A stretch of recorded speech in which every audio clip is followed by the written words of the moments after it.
And we kick off with the shocking story of the Tawi jihadi, the first British woman to be jailed for joining ISIS.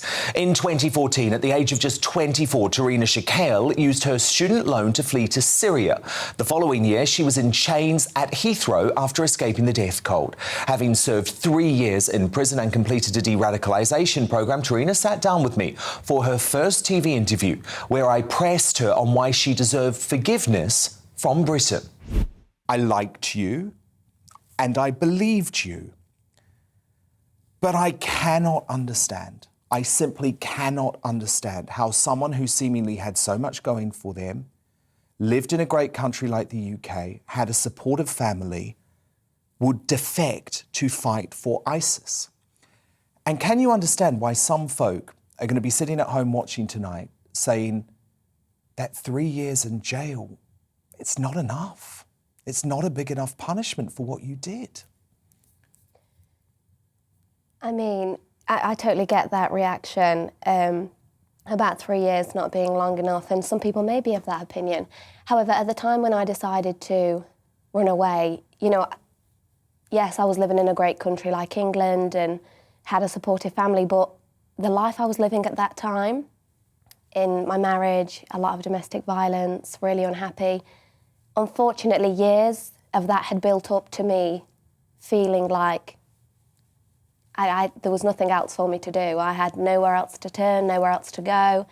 And a supportive family, when you're speaking to people online and being groomed, you know, you're isolated from your family. Okay, so how old were you at this point? 24. So you're 24 years old, and you go down what I would describe as the rabbit hole of social media. Yeah.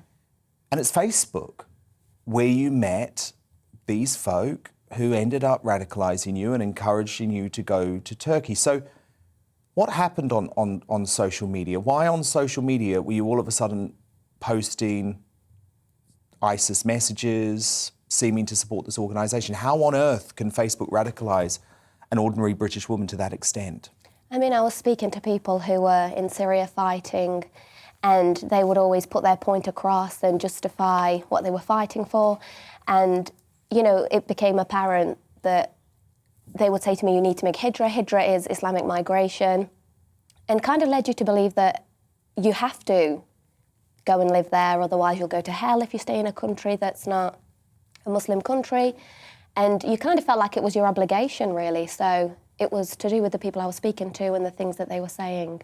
OK, so you end up in Syria, and unlike some of the other ISIS brides that we've seen, very quickly you realise, holy cow, I have made the biggest mistake of my life. Yeah.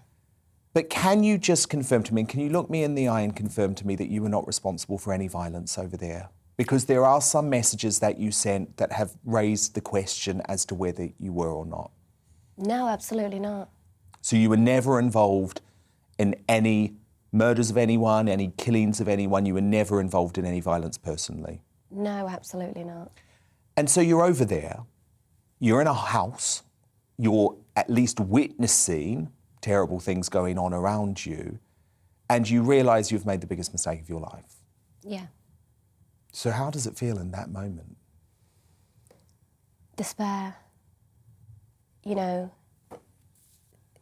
feeling that I will never be able to come back, and even if I did, you know, is there any point going back anyway? Because I'm in a lot of trouble when I go home. I'm going to go to prison, they're going to take my child off me. But it just came to the point where, you know, the need and the want to go home just became greater than thinking about what was going to happen to me upon return. So at that moment, you know, it was despair is probably the only word I can use.